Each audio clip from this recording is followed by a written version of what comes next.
धनतेरस से लेकर दीपावली तक कैसे दीप प्रज्वलित करें, कैसे जलाएं और किन बातों का ध्यान रखें पंडित जी? देखो विनेश, पहली बात तो ये सुन लो कि दीपावली जो है एक दिन का पर्व नहीं है जी। दीपावली 5 दिन का पर्व है। और ये शुरू कहाँ से होता है? धनतेरस से। धनतेरस जैसे इस साल 29 तारीख को धनतेरस है और 30 अक्टूबर को नरक चतुर्दशी है, जिसको छोटी दिवाली भी कहते हैं, और 31 अक्टूबर को दिवाली है। ठीक है, कुछ लोग 1 नवंबर की बात कर रहे हैं मूर्खतावश, जबकि 1 नवंबर को सूर्यास्त के बाद अमावस्या है ही नहीं है, इसलिए 31 अक्टूबर को ही दिवाली बनाई जाएगी। पूरी रात 31 अक्टूबर को दिवाली अमावस्या है जी।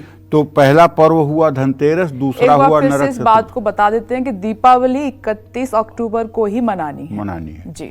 तो कहने का मतलब ये हुआ कि धनतेरस, नरक चतुर्दशी और उसके बाद में दिवाली, दिवाली के बाद गोवर्धन पूजा और गोवर्धन पूजा के बाद यम द्वितीया। ये 5 दिन हुए ना, पांचों दिन इस पर्व के प्रमुख हैं। और आप दीपावली के दिन विष्णु सहस्रनाम, ललिता सहस्रनाम का पाठ करिए, श्री सूक्तम और पुरुष सूक्तम से भगवान गणेश और लक्ष्मी का पूजन करिए। और ये पूजन अर्चन आप जरूर करें। और हर समय दिया अगर रख रहे हैं तो उसके नीचे थोड़ा सा चावल रख करके तब दिया रखें। और आपको यम द्वितीया के दिन अपने घर के दक्षिण दिशा में एक सरसों के तेल का दिया जलाना चाहिए। और इन 5 दिन आपको अपने घर में दीप प्रज्वलित करना चाहिए। चारों दिशाओं में दीप लगाना चाहिए। चारों दिशाओं में दीप लगाने से और दिवाली के इन 5 दिनों में घर के किसी कमरे में सूर्यास्त के समय अंधेरा बिल्कुल नहीं होना चाहिए। इन सब बातों का आप ध्यान रखें।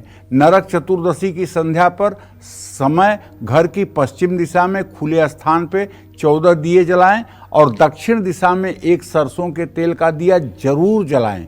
ये सब चीज़ें अगर आप करते हैं और दीपावली की रात पूजा के घर के कमरे में अगर शंख बजा रहे हैं तो इससे भी सकारात्मक ऊर्जा का प्रवाह होगा।